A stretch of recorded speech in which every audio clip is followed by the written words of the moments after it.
नमस्कार, मैं हूं सर्वमित्र और हरियाणा विशेष में आप सभी का स्वागत है।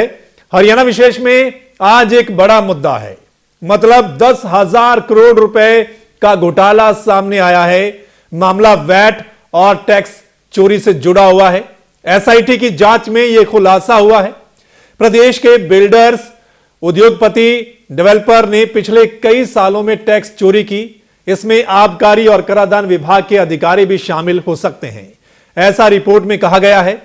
घोटाला बहुत बड़ा है तो एसआईटी की ओर से सीबीआई जांच की मांग की गई है। लोकायुक्त जस्टिस प्रीतम पाल पूरी रिपोर्ट को देखने पढ़ने के बाद ही फैसला लेंगे, लेकिन इसमें रॉबर्ट वाड्रा और डीएलएफ का नाम भी आ रहा है, जो पहले भी विवादों के घेरे में है। चर्चा इसी पर करेंगे कि टैक्स चोरी की कड़ियां कैसे जुड़ी हुई हैं और आगे क्या कार्रवाई हो सकती है।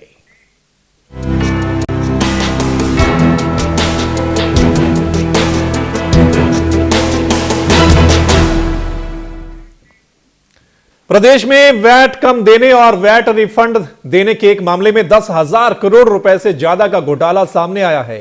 इस टैक्स चोरी में उद्योगपतियों, बिल्डरों, डेवलपरों और आबकारी एवं कराधान विभाग के अफसरों की मिलीभगत का आरोप लगा है।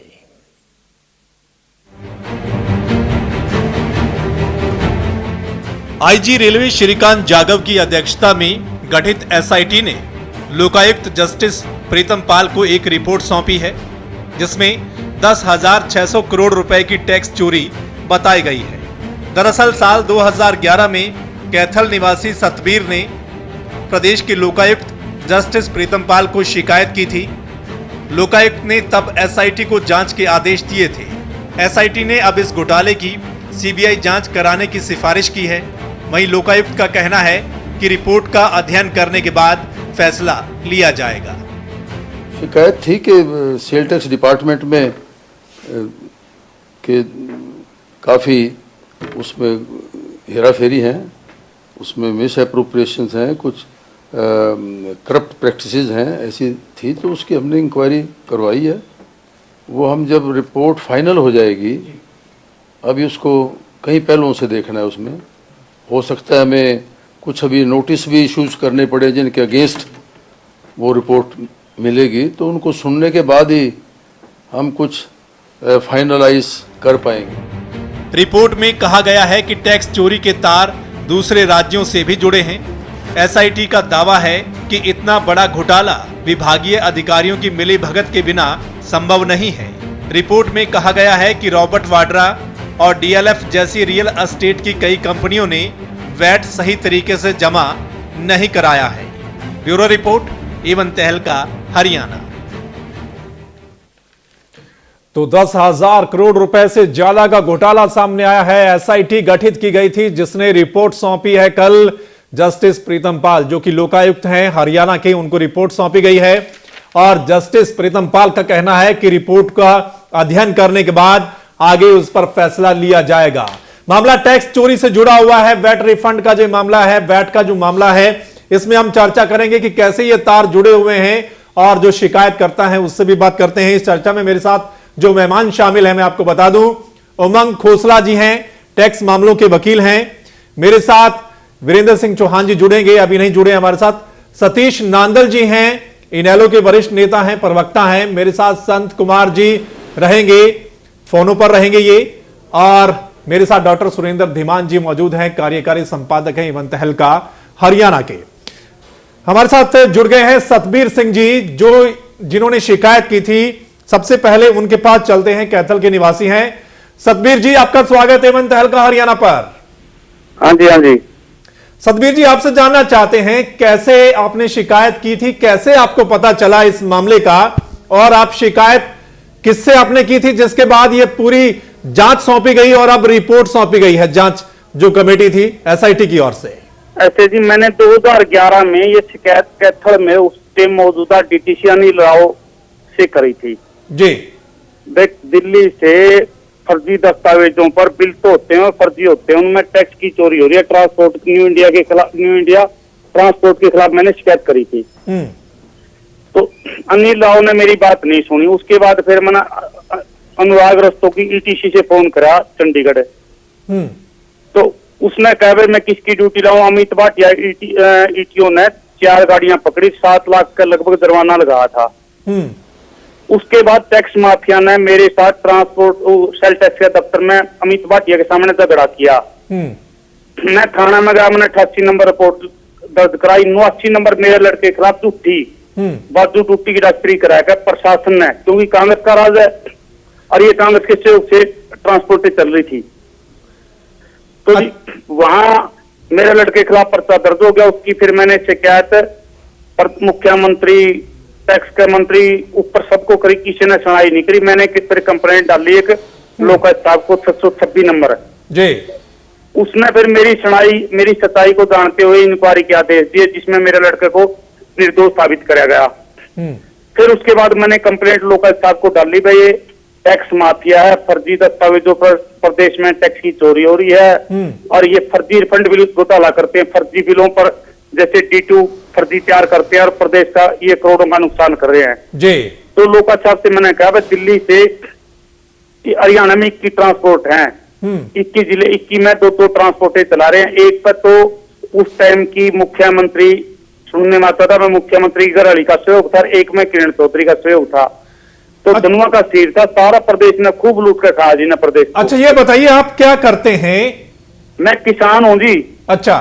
हाँ, पहले मैं ट्रांसपोर्ट का काम करता था, मेरे पास गाड़ियां थी, मैं दिल्ली जाता था, मेरी गाड़ियां दिल्ली जाती थी। अच्छा। तो ये तो टैक्स की चोरी करते थे, 12-13% के माल की मैं दिल्ली से चने दाल वगैरह पर लेता था। जब मेरे को इन्हें पता लगा भाई ये भी यू काम करना शुरू ना करते, मेरे साथ इन्हें झगड़ा कर लिया। अच्छा। मैंने फिर उस दुख में स्टैंड ले लिया। उस स्टैंड लेने के बाद मैंने लोकायुक्त साहब को कंप्लेंट डाल दी। उस कंप्लेंट में मैंने सारी बातें बताई उनको। अच्छा। तो उसने उस टाइम आदेश दिए पहले ETC अनिल मलिक को जी, क्योंकि रस्तों की कैथल के DTC अनिल राव ने खरीद लिया, इनसे पैसे दे दिए। चलिए हम आपके पास आएंगे, सतबीर सिंह जी आपके पास आएंगे, आप बने रहे हमारे साथ। डॉक्टर साहब आपके पास आता हूं मैं जी। डॉक्टर साहब, जिस तरीके से सतबीर कह रहे हैं, जिन्होंने शिकायत दर्ज करवाई थी लोकायुक्त के पास कि ट्रांसपोर्टर जो थे वो टैक्स चोरी करते थे, हम आपसे अब पूरी डिटेल जानना चाहते हैं। जो रिपोर्ट सौंपी गई है, आपके पास रिपोर्ट की कॉपी भी है, मतलब किस तरीके से शुरुआत, कहां से जिस तरीके से शिकायत हुई है, फिर आगे कैसे कैसे कड़ियां जुड़ती गई और कौन कौन से नाम हैं, कौन कौन सी कंपनियां, तकरीबन किस पर आरोप लगे हैं इस पूरी रिपोर्ट में? सर मित्र जी, जैसे सतबीर जी ने कहा, इस सारे मामले की शुरुआत तो होती है सतबीर जी से। हाँ, और जो उन्होंने कहा है वो भी सच कहा है, क्योंकि जो IG ने अपनी रिपोर्ट भेजी है, श्रीकांत जाधव, जो SIT गठित की थी लोकायुक्त ने 29 मई 2014 को, तो उसमें उन्होंने कहा है कि जो सतबीर है शिकायत करता, ये जो इसने शिकायत की है उसमें जो लिखा रिपोर्ट में उसकी बात कर रहा हूं मैं। हाँ, कि सतबीर की राइवलरी थी ट्रांसपोर्टर्स के साथ, और सतबीर जी ने भी कहा है कि मैं भी ट्रांसपोर्ट का काम शुरू करता था और इसलिए उन्होंने मैंने अपना स्टैंड लिया जी। उसमें यह भी कहा कि अपने स्कोर सेटल करने के लिए शिकायत की गई थी जी। और उसमें यह भी कहा कि सतबीर सिंह ने इस SIT को अपने मुताबिक ढालने का प्रयास किया और ये कहा कि आप रोड साइड जो है चेकिंग करें वाहनों की, आप उसके अनुसार वहां छापा मारें, आप ये छापा मारें, ओके, डिक्टेट करने का प्रयास किया। और एक बार एक जगह ये भी लिखा है कि जब हम SIT इसकी जांच कर रही थी तो सतबीर सिंह ने किसी दूसरे एक और व्यक्ति को कहा कि अब आपको SIT बुला रही है, उन्होंने फोन रिकॉर्ड कर लिया इन दोनों का और ये कहा कि ब्लैकमेलिंग की बात भी कर रहे थे। अच्छा। और अपनी रिपोर्ट में जहां उन्होंने 10,618 करोड़ रुपए के वेट रिफंड की, टैक्स चोरी की और इनकी सब बातों की कही है कि ये इतना बड़े का घोटाला हुआ है। हाँ। और इसके राजस्थान, दिल्ली और अन्य राज्यों से संबंध जुड़े हैं। हाँ। इसलिए की CBI जांच हो। वहीं पर सतबीर सिंह के खिलाफ भी FIR दर्ज करने के लिए कहा है। और ये सिफारिश की है कि सतबीर सिंह ने झूठी शिकायतें की हैं। अच्छा। कुछ ये नहीं, दूसरी और कुछ शिकायतें की हैं सतबीर सिंह ने। अच्छा। और वो शिकायतें इस रिव्यू में आई हैं कि लोकायुक्त को उन्होंने झूठ बोला है, इसलिए उनके खिलाफ FIR दर्ज की जाए। ओके। हालांकि सारी की सारी रिपोर्ट पे अभी लोकायुक्त ने फैसला लेना है, जैसे आज उन्होंने कहा भी है। असली जो मुद्दा है मैं आपको बताता हूं, मुद्दा तो स्टार्ट हुआ था कैथल से जी, लेकिन SIT ने इसका स्कोप बढ़ा के पूरा प्रदेश कर दिया। नंबर 1। नंबर 2, इस रिपोर्ट को पढ़ने के बाद जो 10,618 करोड़ का उन्होंने कहा है, हाँ। ये अनुमानित कहा है बिल्कुल, लेकिन जो मैंने इसको निकाला है, जो उन्होंने अपनी रिपोर्ट में दिया है कि है कितना, जो हाँ। उन्होंने एक एक करके चुना, हाँ। चेक किया, हाँ। उसमें आया है 1414 करोड़ रुपए का। ओके, इससे भी बढ़ गया। नहीं 1414। अच्छा 1400, 1414 करोड़ का। अच्छा अच्छा। लेकिन उन्होंने इसमें कहा है कि जो बिल्डर्स ने गुड़गांव और फरीदाबाद में जो बिल्डर्स ने टैक्स नहीं भरा, अपने आप को उन्होंने रजिस्टर्ड करा लिया, लाइसेंस ले लिया, हरियाणा वैट जो एडल्ट टैक्स है उसके तहत उन्होंने अपने आप को रजिस्ट्रेशन करा लिया, कुछ ने नहीं कराया और कुछ ने टैक्स नहीं दिया। वो एस्टिमेटेड कॉस्ट जो है वो 10,000 करोड़ के आसपास की टैक्स चोरी है। अच्छा, ये अनुमानित कहा। आएंगे आपके पास धीमान साहब, आएंगे। इस वक्त हमारे साथ सतीश नांदल जी भी मौजूद हैं रोहतक से, इनेलो के वरिष्ठ नेता। नांदल साहब आपके पास आते हैं। नांदल साहब, किस तरीके से देखते हैं बहुत बड़ा घोटाला एसआईटी की रिपोर्ट में जो सामने आया है, 10,618 करोड़ रुपए का घोटाला, टैक्स चोरी का, वैट का, और इसमें कई कड़ियां जुड़ी हुई हैं और जो शिकायत करता था उसके खिलाफ भी अब कहा गया है कि उसके खिलाफ भी रिपोर्ट दर्ज कीजिए। देखिए सरोमित्र जी, अगर मैं गलती पे नहीं हूं तो 2003 में वैट लागू हुआ था जी, और जब चौटाला साहब ने पहला प्रदेश भारत का था जिसमें वैट लागू किया गया था जी, इसी प्रदेश के कांग्रेसी और दूसरी पार्टियां ये कहते थे और व्यापारी भी ये कहते थे मेरे भाई कि ये चौटाला टैक्स है। लेकिन जैसे जैसे उन्होंने इसको लागू किया, प्रदेश का रेवेन्यू इस कदर बढ़ा, वो इतना बढ़िया इजाफा हुआ। ये वैल्यू एडिड टैक्स है, इसकी स्टेज बनाई गई थी, किसी आइटम्स पे 4%, किसी पे 8%, किसी पे 12%, अलग अलग स्टेजेस पे बना के इतना बढ़िया काम किया, इसको लागू करने का काम किया, प्रदेश का रेवेन्यू बढ़ना शुरू हो गया।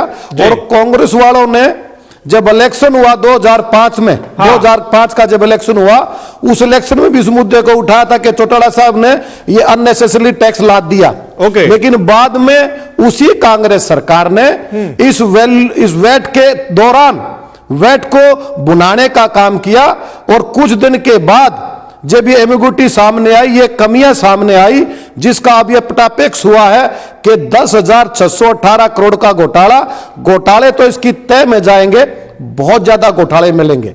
मैं आपको टैक्स के बारे में तो ज्यादा मैं एक्सपर्ट हूं नहीं, ना मुझे ज्यादा इस बात का ज्ञान, एक्सपर्ट शायद आपने बुला रखे हैं। लेकिन इसमें एक काम सीधी सी बात यह है, कांग्रेस की नीयत और नीति हमेशा खोटिल रही है।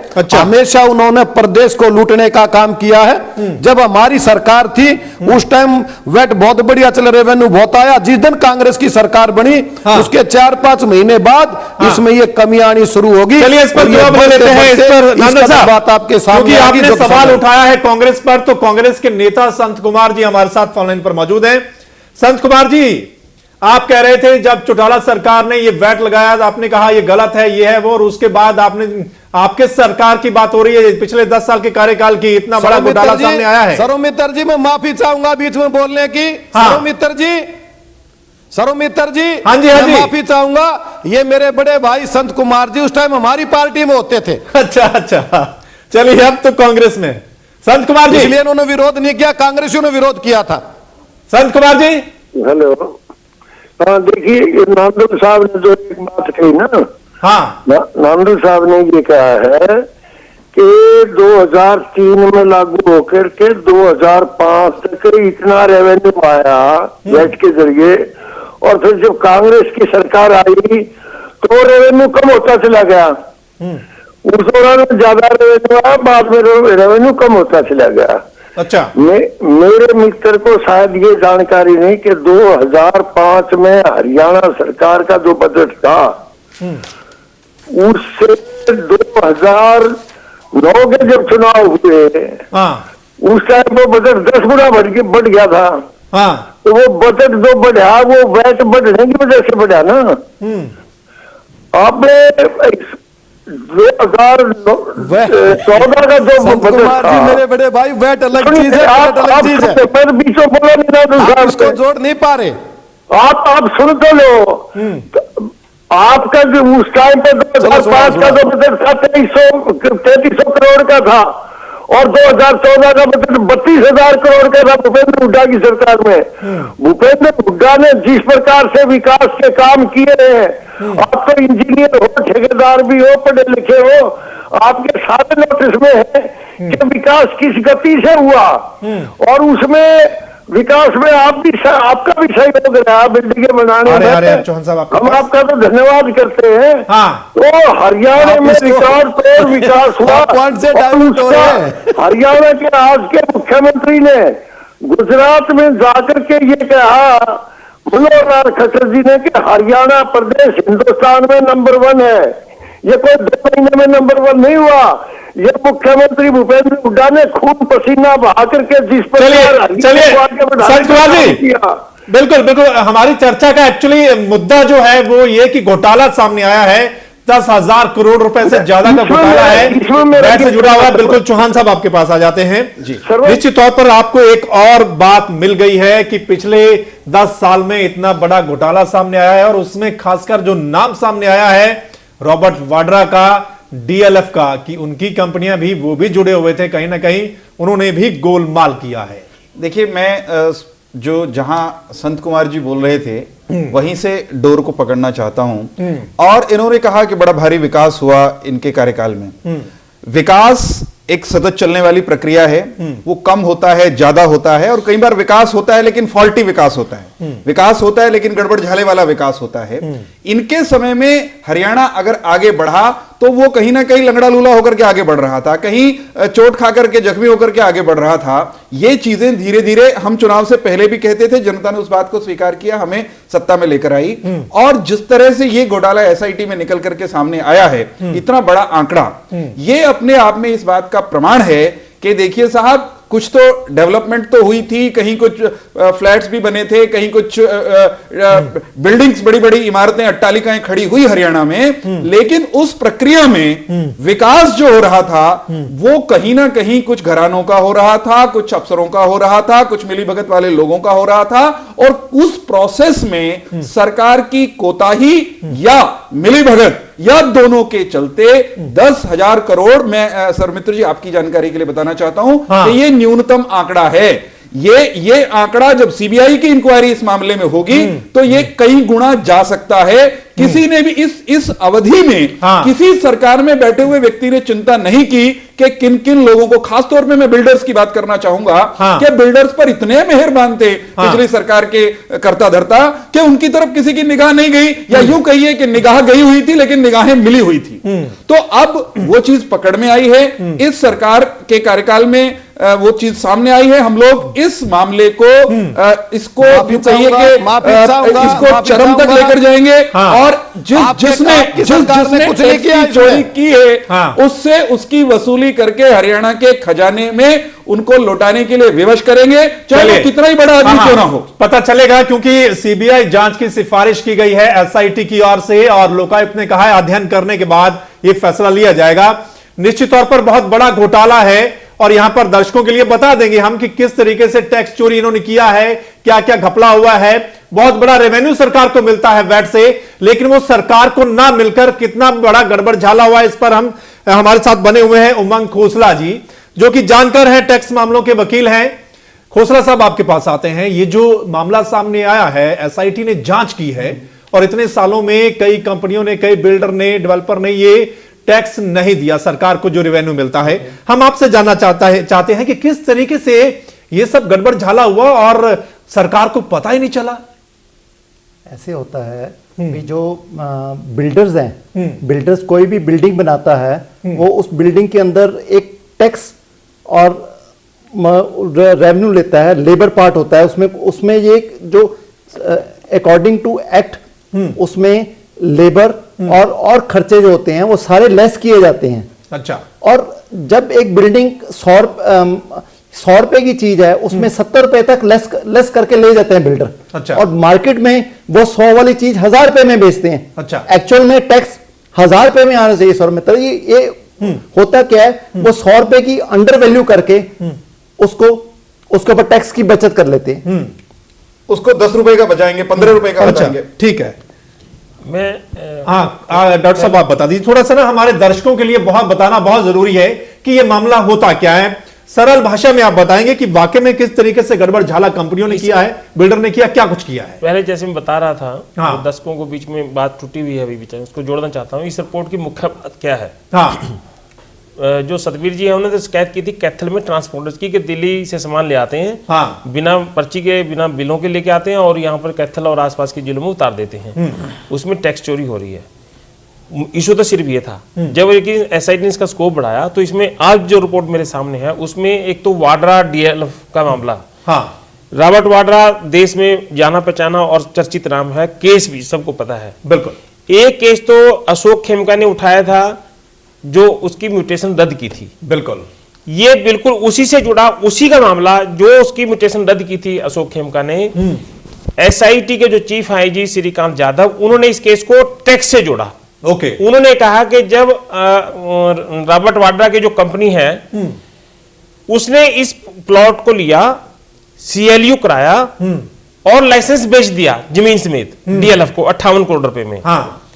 तो उन्होंने कहा ये हरियाणा वैल्यू एडिड टैक्स के एक्ट के तहत ये गुड्स की श्रेणी में आता है, मतलब वस्तु की श्रेणी में आता है। जब कोई चीज बेच दी, वस्तु की स्थिति श्रेणी में आता है और उस पर टैक्स बनता है। बिल्कुल। ये टैक्स नहीं भरा गया जी। और उसमें बहुत इंपॉर्टेंट नाम ही लिखा कि बड़ा नाम है देश में रॉबर्ट वाड्रा।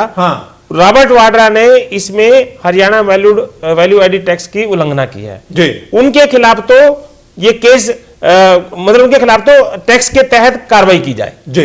लेकिन डीएलएफ ने आगे क्या किया, कमर्शियल लाइसेंस लेके वहां पर कमर्शियल बिल्डिंग बना के उसको आगे बेचा और बेचने की उसमें है, तो उसने एक और गलत काम किया है, भारतीय दंड संहिता का भी उल्लंघन किया है। ओके।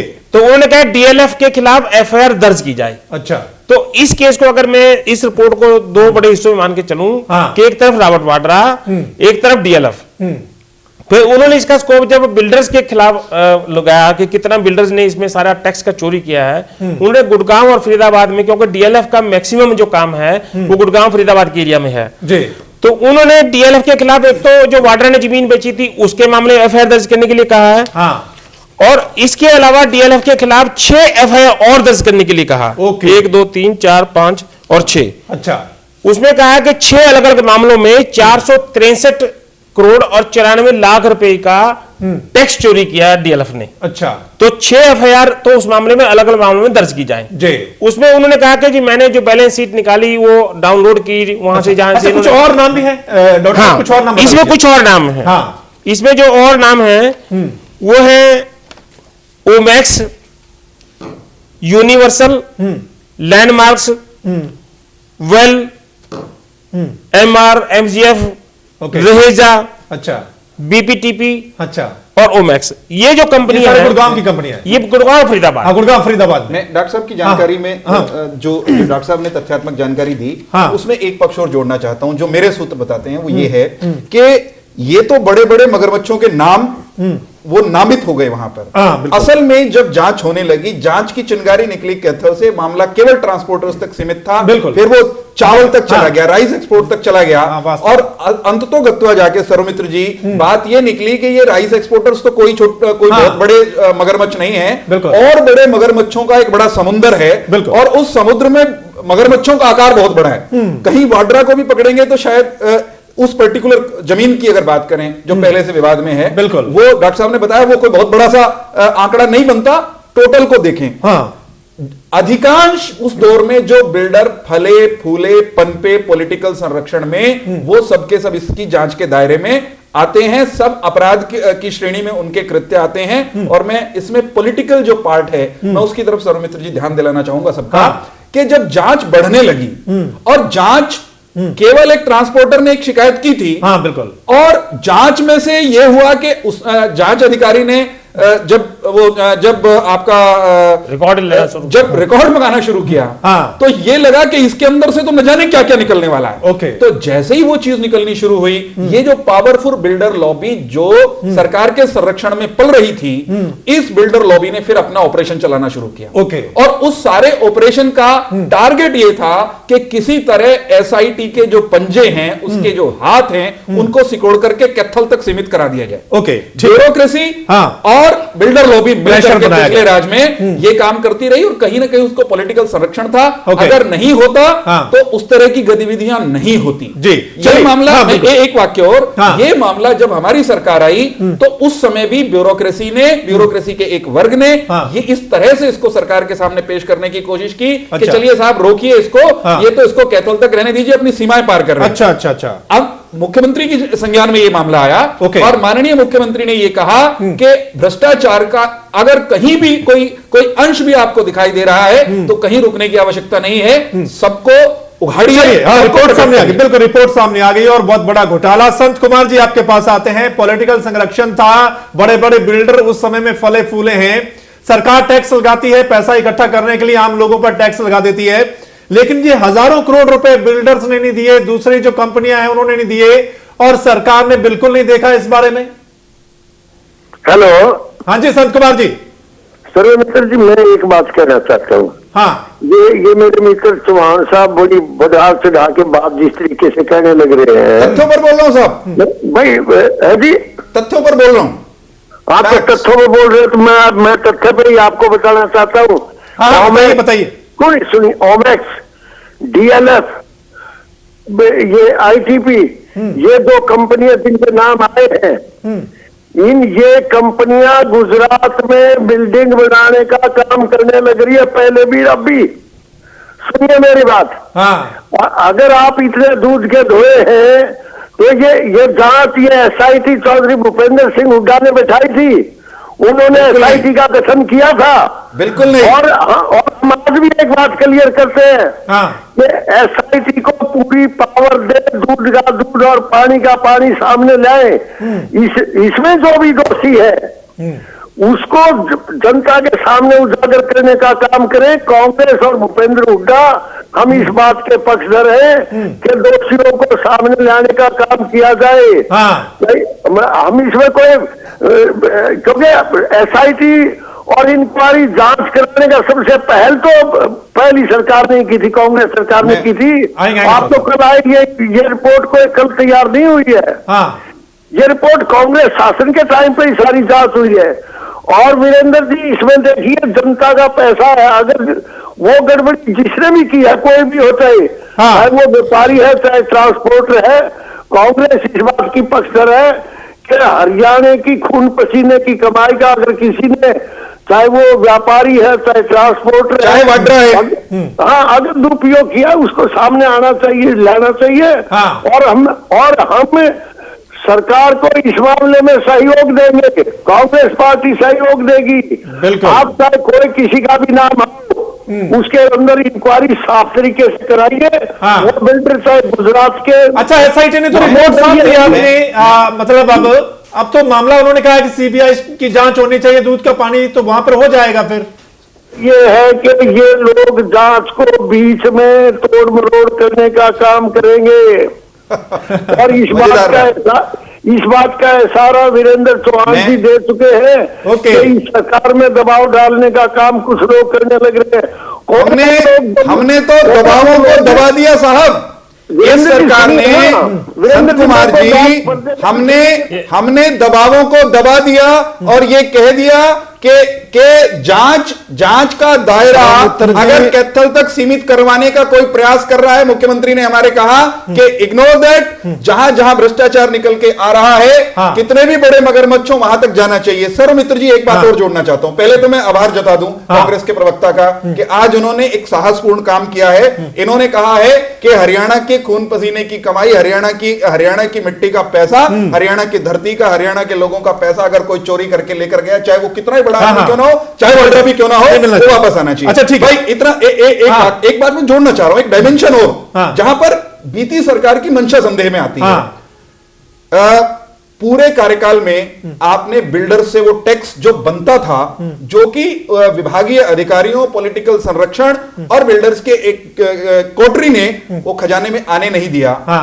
लेकिन जाते जाते एक नियम बना गए, आखिर के चरण में मुझे लगता है 13 में बना या 14 में बना, एग्जैक्ट डेट्स मेरे पास नहीं है, कि इन बिल्डर से चलिए एक मुश्त 1% टैक्स ले लेते हैं।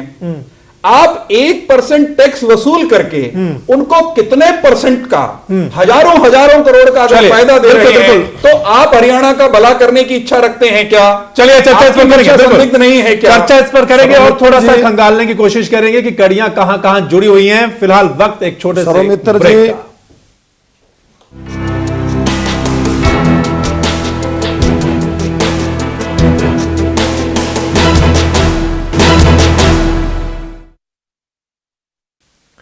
ब्रेक के बाद आप सभी का स्वागत है दोस्तों। बहुत बड़ा घोटाला 10,618 करोड़ रुपए जो रिपोर्ट में लिखा गया है कि इतना हो सकता है, और इसमें कई बिल्डर्स, उद्योगपति हैं, यहां पर बहुत और सारे नाम चर्चा हम कर रहे हैं। सतीश नांदल जी आपके पास आता हूं। सतीश नांदल जी, बहुत अच्छी बात की आपकी सरकार ने ये वैट लागू किया जिससे रेवेन्यू मिलता है सरकार को। आप कह रहे हैं कि बहुत बड़ा रेवेन्यू मिलता है, लेकिन उसके बाद मेरे को लगता है कि सही तरीके से इसको क्रियान्वित नहीं किया गया। जो इतने लूप होल्स बीच में रखे गए कि इतना बड़ा घोटाला हो गया, उसमें चाहे सरकार उसके बाद कांग्रेस की रही हो। लूप होल्स नहीं रखे गए, ये बिल्कुल एक क्लियर कट सा मैटर है वैल्यू एडिड टैक्स वैट के बारे में। लेकिन कांग्रेस सरकार की कार्यप्रणाली, नियत और नीति का अभाव रहा।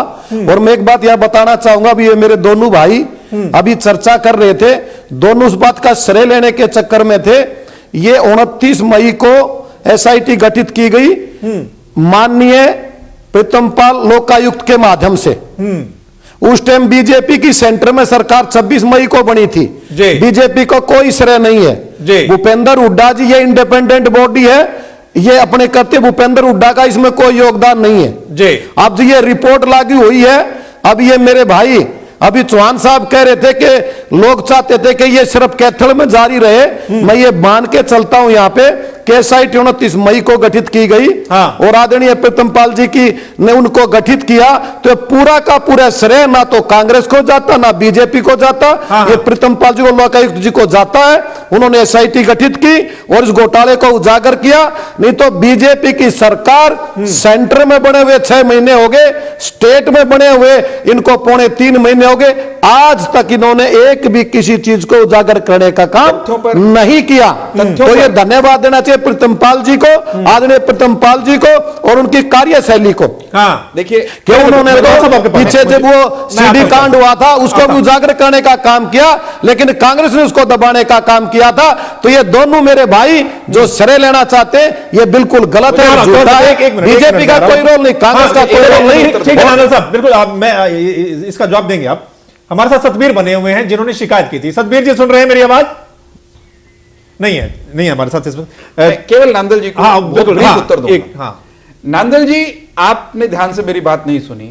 मैंने बिल्कुल अपनी सरकार को, सुनिए, मैंने बिल्कुल ये नहीं कहा कि एसआईटी हमने गठित की। एसआईटी गठित हुई, एक शिकायत आई, आपने नहीं कहा। सुनिए एक मिनट, आपने नहीं कहा ये बसंत कुमार जी ने कहा। आपने तो ये कहा कि जांच करवाइए। आपने कह ली, मुझे कहने दीजिए। मैंने बिल्कुल ये नहीं कहा कि हमने एसआईटी गठित की। मैंने ये भी नहीं कहा कि हमने एसआईटी की टर्म्स ऑफ रेफरेंस तय की। वो तो जैसे हुई वैसे हुई। मैंने ये कहा, ये सरकार आने के बाद भी कुछ लोगों ने जांच को प्रभावित करने का प्रयास किया। हमारी सरकार का, सुनिए, मैंने कहा कि कुछ लोगों ने कहीं ना कहीं इस तरह के प्रयास हुए कि चीजों को घुमा दिया जाए, जांच को सीमित रख दिया जाए कैथल तक, घुमा क्यों रहे? तो उन प्रयासों के सामने हमारी सरकार, मुख्यमंत्री महोदय बिल्कुल उन प्रयासों के प्रभाव में नहीं आए। और उन्होंने स्पष्ट किया कि कहीं पर भी जांच के दायरे को सीमित करने की आवश्यकता नहीं है। इससे ज्यादा का श्रेय नहीं ले रहा हूं बिल्कुल भी। और आगे एक बात का दावा जरूर कर रहा हूं कि जो चोरी हुई नांदल साहब, ये हमारी जिम्मेदारी है कि उस चोरी के पैसे को वापस खजाने पर लाने का काम हम सुनिश्चित करेंगे। ठीक है, चलिए आपके पास आता हूं खोसला साहब। आप बताएंगे, थोड़ा दर्शकों को खुलकर बताएंगे कि ये काम होता कैसे है, टैक्स चोरी वाला, ये वैट वाला, ये कैसे होता है? जी, मैं सबसे पहले आपको बिल्डर्स के बारे में बताऊंगा। जब कोई भी बिल्डिंग बनती है, बिल्डिंग बनते समय उसमें सीमेंट, सरिया और मटेरियल लगता है। जिस समय मटेरियल लगता है उसके बिल परचेज किए जाते हैं।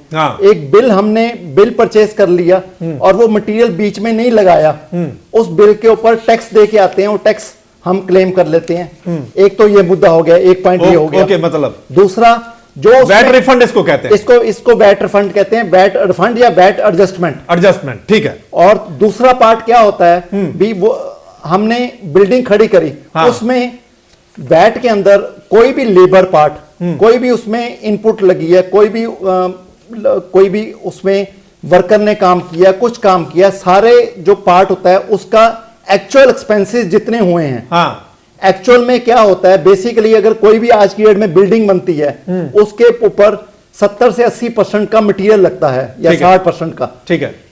उसकी बजाय जो टैक्स बचाना होता है वो लेबर पार्ट बढ़ा देते हैं। अच्छा, 70% बढ़ा दिया। ओके। और एक्चुअल में अगर कोई चीज 20 लाख की बनी है, 20 लाख के ऊपर 70% निकल गया, 14 लाख आपका बाहर निकल गया। अच्छा, एक्चुअल में अगर आपको देखा जाए लेबर पार्ट 30% लें हम या 40% लें, सरकार, एक बहुत पुराना केस था जनन डंकली का, उसमें 40% तक लेबर थी, तो 60% मटेरियल वो लेते थे। 40% लेबर से सर मित्र जी क्या होता था भी, आपका अगर हम 40% ले 20 लाख का, 8 लाख रुपया निकला। अब अच्छा, ये तय कैसे होगा, ये पता कैसे चलेगा कि वाकई में एग्जैक्ट क्या है, ये कैसे पता चलेगा? इसका है, ये जो वैट एक्ट है ये 2003 में आया था। अच्छा, 2011-12 में जाके कंप्यूटराइजेशन हुआ। अच्छा। ये सारे वहां के जो ऑफिशियल स्टाफ होता है, बाबूज होते हैं, हाँ। उनके आगे एक रिपोर्ट देनी होती है या रजिस्टर मेंटेन कर देना होता है, हाँ। कि हमारी इतनी लेबर है, हाँ। उस लेबर के बेस पे वो उनको एडजस्टमेंट या कम टैक्स देना पड़ता है या टैक्स नहीं देना पड़ता। अच्छा। एडजस्टमेंट कर देते हैं, हम इतना मटेरियल परचेज किया है, उसमें इतना इनपुट टैक्स हम दे के आए हैं। अच्छा, इतना इनपुट टैक्स दे के आए हैं, इतना हमारा टैक्स अगर 100 रुपए बना है, हमने 150 रुपए टैक्स देना है, सिर्फ 50 रुपए, तो 50 का वो रिफंड ले लेते हैं on the basis of documents. अच्छा, और दूसरा पार्ट आ जाओ। अब in case of rice, rice sellers के केस में क्या होता है, वो जो एक्चुअल में राइस निकालते हैं, वो बढ़िया राइस जो होता है वो राइस निकाल के उसके ऊपर टैक्स देना होता है भी, जितना राइस आपने बेचा मार्केट में। अच्छा। या कहीं भी भेजा एक्सपोर्ट किया, अपने स्टेट से बाहर भेजा, ठीक है, उसको बेचने की बजाय जो एक्चुअल राइस होता है, जो जिसने फ्रॉड करना होता है, वो एक्चुअल राइस को तो एक्सपोर्ट कर देता है या बाहर निकाल देता है उचंती पे। अच्छा, और जो घटिया राइस होता है उसको कम रेट पे दे के सरकार को वैट कम आता है। अच्छा, एक तो वैट की चोरी यहां होती है, हर जगह एफ फर्म और सी फर्म। सी फर्म दूसरी स्टेट में सी फर्म पे सेल कर देते हैं भी उस पार्टी को करी। अच्छा। वो पार्टी वहां पे एग्जिस्ट ही नहीं करती होती। अच्छा, और एफ फर्म पे भी कंसाइनमेंट पे भेज दिया। अच्छा, मैंने जो आपने कहा कि 2003 में आया लेकिन 11-12 में जाके ये कंप्यूटरकृत हुआ है। बिल्कुल बिल्कुल। तो इसके बीच में तभी ऐसा घोटाला हो पाया है या कुछ और है? जब मैनुअल काम होता है, करोड़ों का ट्रांजैक्शन होती है बड़ी बड़ी कंपनियों की, तो वो करोड़ों की ट्रांजैक्शन जो होती है वो मैनुअली एक आदमी जो ऑफिसर है वो कितना उसको ध्यान देगा। राइस में सौमित्र जी, राइस में तो ऐसा भी हुआ, इस तरह के केसेस भी होंगे, बहुत सारे होंगे, कि मान लीजिए गुड़गांव कैथल से चावल चला, कागज पे चला, असल में कभी गया ही नहीं, वो दिल्ली को चला गया, और उसकी आवाजाही में के नाम का जो आपने रिफंड ले लिया, उसके अच्छा, ठीक है, निर्यात का या सेल का। दूसरा, वो जो चावल था एक्चुअल में आपने कागजों में बेचा ही नहीं, क्योंकि कागज में तो वही गया, वो आपने कहीं और बेचा, तो डबल चपत है सरकार को।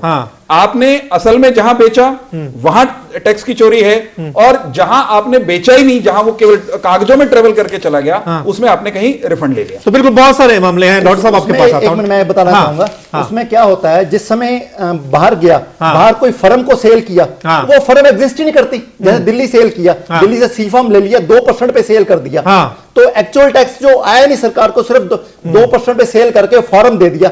फॉर्म जो एक लोकल स्टाफ है वो चेक करने में असमर्थ होता है, जिसके पास रोज के 2000 फॉर्म है। ठीक है, डॉक्टर साहब आपके पास आते हैं। डॉक्टर साहब, जो बातें निकलकर सामने आ रही हैं कि किस तरीके से ये सब होता है, एक तो 2003 में आया वैट और 2011-12 में जाके ये कंप्यूटरकृत हुआ है, क्या ये भी एक मामला रहा है? दूसरा, ये एसआईटी में कैसे पता चला कि ये नाम सामने आ रहे हैं?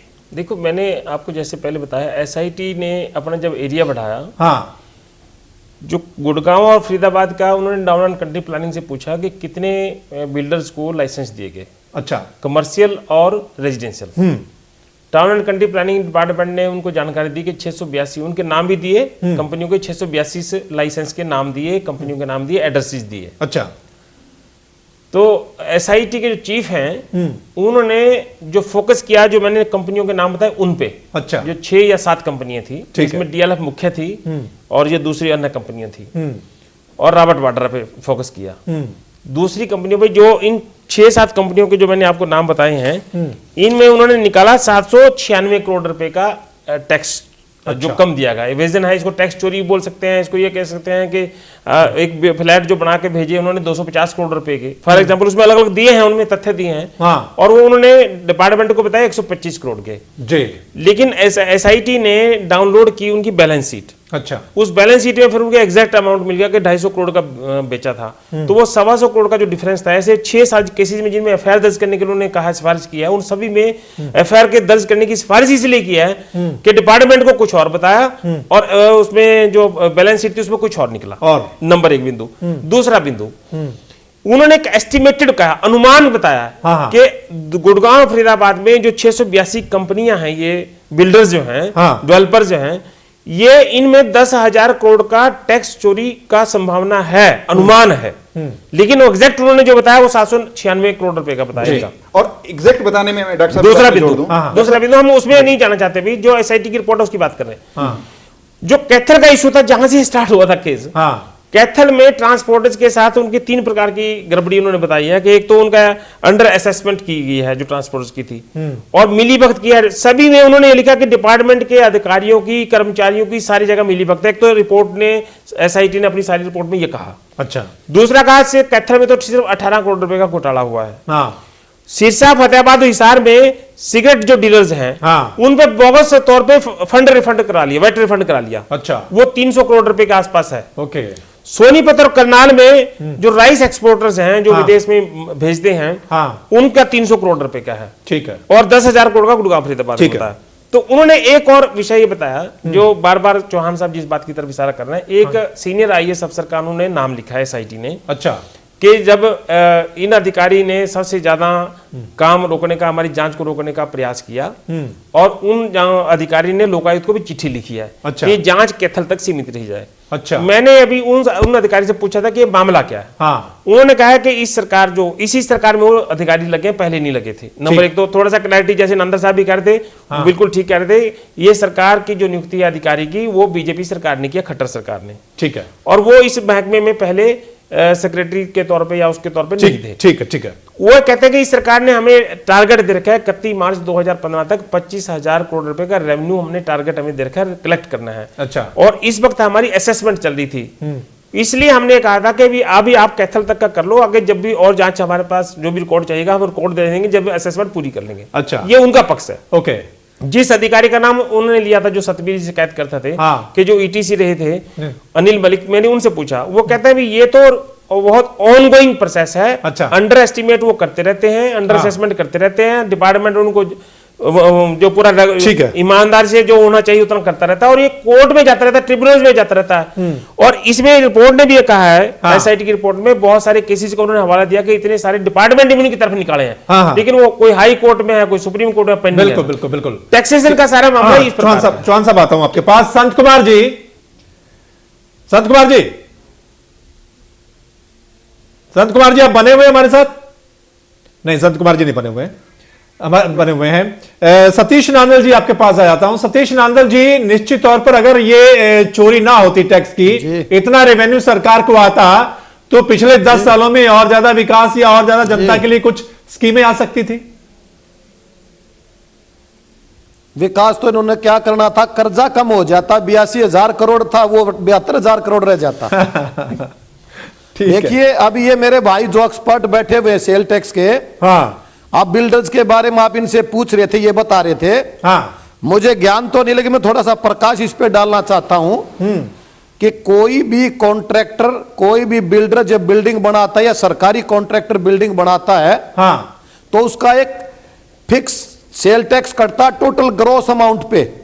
उसमें लेबर भी होती है, मटेरियल भी होता है, मान के चलिए वो 4% कटा, 1 करोड़ की बिल्डिंग है, 4 लाख रुपए कट गया, तो कुछ तो उसमें लंप सम ऑप्ट कर लेते हैं, कुछ का रिफंड नहीं लेते, कुछ उसमें रिफंड लेते हैं असेसमेंट के बाद भी। अच्छा, जो रिफंड लेते हैं उसमें लेबर का पार्ट अलग निकाल दिया जाता है और उसमें फिर अलग अलग होता है। किसी आइटम के ऊपर 4% टैक्स है, किसी पे 8% टैक्स है, किसी पे 12.5% टैक्स है।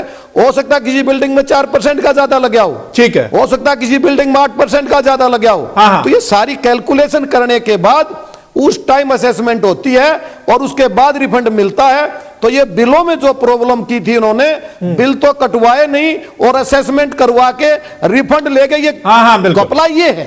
चलिए घपला ये। हाँ चौहान साहब अब आपके पास आ जाते हैं। चौहान साहब भी कुछ कहना चाह रहे थे। हाँ मैं ये कहना चाह रहा था जो अभी उन्होंने नामजद साहब ने कहा है, उन्होंने कहा है भी बिल्कुल ठीक है, भी जो 4% करते हैं, पर सबसे बड़ी बात है वो मटेरियल कंज्यूम नहीं होता, वो उसके बिल आ जाते हैं, बिल रेज होते हैं। यही तो घपला होता है। नहीं होता मैटर, वो नहीं है सर। बिल्डिंग जो 5 लाख में एक मिनट वो 5 लाख में तैयार होती है, वो जाके 50 लाख में क्यों बिकती है?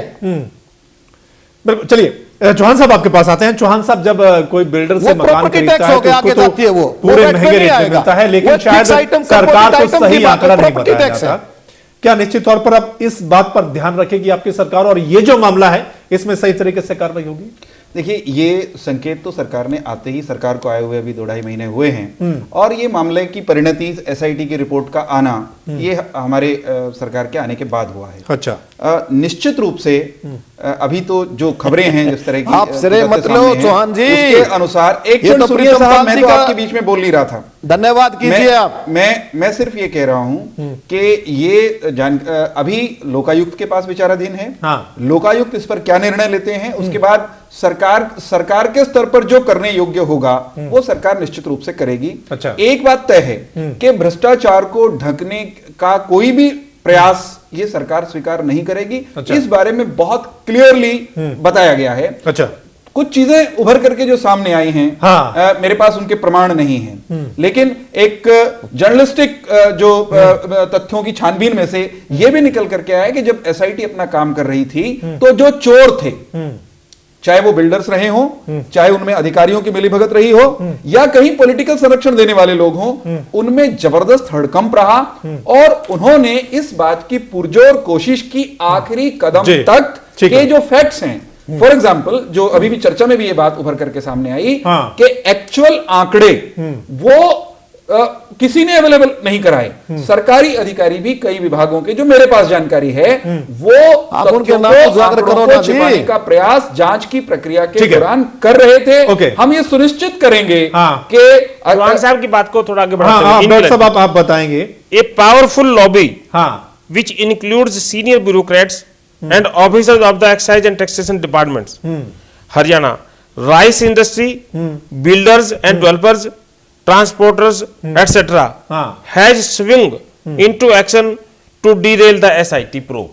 पॉलिटिकल बंदे का नाम नहीं है इसमें। नहीं, वो है नाम पॉलिटिकल लोगों का दिया, लेकिन उन्होंने कहा कि अधिकारी, डेवलपर, ट्रांसपोर्टर्स, बिल्डर्स और ये सारे लोग, डिपार्टमेंट जो है एक्साइज एंड टैक्सेशन का, ये सारी की सारी लॉबी ने मुझे डीरेल करने का प्रयास किया। अच्छा डॉक्टर साहब, बिल्कुल डॉक्टर साहब, आगे क्या हो सकता है? आप पहले भी देखते हैं एसआईटी जो रिपोर्ट सौंपती है, मान लीजिए लोकायुक्त को सौंप दी है, अब आगे क्या हो सकता है? इसमें 2 प्रकार की मुख्य बातें होने वाली हैं। हाँ। एक तो ये कि जो मैं राजनीतिक तौर पे देखना चाहता हूं। हाँ। बीजेपी की सरकार आने से पहले ये कहती रही कि हम वाड्रा के खिलाफ जांच करेंगे। हाँ। अब बीजेपी सरकार जो अपने तौर पर अगर कोई प्रयास करती तो ये कहा जाता कांग्रेस के द्वारा कि ये वन मैन को टारगेट कर रहे हैं। डीएलएफ भी टारगेट पे थी, वाड्रा भी टारगेट पे था। हाँ। इस एसआईटी की रिपोर्ट का अगर राजनीतिक मायने निकाले जाएं तो एक दस्तावेज, लिखित दस्तावेज एक एसआईटी के द्वारा दे दिया गया सरकार को, जो कि अभी लोकायुक्त के पास है। इसकी कॉपी डिपार्टमेंट के पास भी चली गई है। हाँ। कि ये वाड्रा के खिलाफ एक वैल्यू एडिड टैक्स के वजह से टैक्स में जो एक्ट के प्रावधान है उसके तहत कार्रवाई की जाए, वो खेमका ने भी कहा था। हाँ। डीएलएफ के खिलाफ एफआईआर दर्ज की जाए, डीएलएफ के खिलाफ अब 7 एफआईआर दर्ज करने की इसमें सिफारिश कर दी है। हाँ। तो राज्य सरकार वो दोनों काम कर सकती है। ठीक है। जहां तक लोकायुक्त की बात है, हाँ, वो चौहान साहब कर सकते हैं, कह सकते हैं। चलिए लोकायुक्त। दूसरा जो इशू है लोकायुक्त का, हाँ। लोकायुक्त क्योंकि एक हाई कोर्ट के रिटायर्ड जस्टिस हैं, हाँ। वो उसको उसी तरीके से देखते हैं मामले को। हाँ। एसआईटी की रिपोर्ट को इग्नोर नहीं कर सकते, क्योंकि एसआईटी उन्होंने गठित की थी बिल्कुल। और पहले खाली एसआईटी एकदम से नहीं गठित कर दी थी। हाँ। इस केस की पहले जांच उन्होंने कैथल के डीटीसी को दी थी। ओके, डीटीसी ने जांच नहीं की तो उन्होंने हिसार रेंज के जो joint excise and taxation commissioner है उनको दी और फिर उन्होंने एक जो लोकायुक्त के पास एक report the joint excise and taxation commissioner ने जी कि मुझे सहयोग नहीं किया जा रहा हाँ। जांच के लिए, उन्हीं का अधिकारी लोकायुक्त को बोल रहा है। ठीक है, तो लोकायुक्त ने कहा कि इसका मतलब यह है कि बहुत सारा मामला बड़ा है हाँ। इसलिए एसआईटी गठित की जाए। ठीक है, एसआईटी गठित होगी। अब इस एसआईटी की रिपोर्ट को लोग देखेंगे हाँ। दूसरे दोनों पक्षों से डिपार्टमेंट से पूछ के, ठीक है, और जो उनका एक जवाब मांगा जाता है सरकार से डिपार्टमेंट से हाँ। और फिर इसकी वो मुझे लगता है कि सीबीआई के लिए शायद ना कहें कि हालांकि इस एसआईटी ने कहा कि सीबीआई की जांच हो, हाँ बिल्कुल, क्योंकि सीबीआई की जांच कराने का अधिकार राज्य सरकार के पास है या हाई कोर्ट के पास है, ठीक है, या फिर सुप्रीम कोर्ट के पास है। ठीक है, तो राज्य सरकार तो एक स्टेट विजिलेंस ब्यूरो को दे सकती है, ठीक है, और अगर चाहे जब उनको लगेगा भी बहुत बड़ा मामला है हाँ। तो ये सीबीआई को राज्य सरकार सिफारिश कर सकती है। ठीक है, लेकिन अभी हमें देखना होगा लोकायुक्त इस पर संज्ञान क्या लेते हैं, आर्डर क्या लेते हैं, संज्ञान इसका जरूर बिल्कुल बिल्कुल। तो रिपोर्ट सौंपी गई है कल एसआईटी की ओर से और उस पर लोकायुक्त ने कहा है कि हम अध्ययन करेंगे, जो भी जिनके भी नाम हैं हम उनको नोटिस जारी करेंगे, उनसे भी पूछताछ की जाएगी, ऐसे हम नहीं कर सकते कुछ। उसके बाद जब सरकार के पास ये मामला जाएगा, मतलब लोकायुक्त क्या कहते हैं, लोकायुक्त की सिफारिश हाँ, जाएगी, सरकार सिफारिश जाएगी, फिर सरकार क्या फैसला लेती है, ये बड़ा देखने वाली बात है। लेकिन बहुत बड़ा घोटाला है, सामने आने चाहिए वो लोग जिन्होंने इस घोटाले को अंजाम दिया है, क्योंकि ये सब मामला आम जनता से भी जुड़ा हुआ है, महंगाई से भी जुड़ा हुआ है और रेवेन्यू से भी जुड़ा हुआ है। सरकार के पास इतना रेवेन्यू आ सकता था जो नहीं आया है, और वैसे भी सरकार में एक्साइज एंड टैक्सेशन डिपार्टमेंट सबसे महत्वपूर्ण डिपार्टमेंट माना जाता है। बिल्कुल बिल्कुल। तो सभी सर्वमित्र जी, रिकवरी संभव है कानून के हिसाब से? रिकवरी भी होनी चाहिए, संभव है, हाँ, रिकवरी भी होनी चाहिए और एफआईआर भी दर्ज होनी चाहिए अगर कोई इसमें पाया गया है तो। सभी मेहमानों का बहुत बहुत शुक्रिया इस चर्चा में शामिल होने के लिए। इस चर्चा में इतना ही, आप बने रहें हमारे साथ।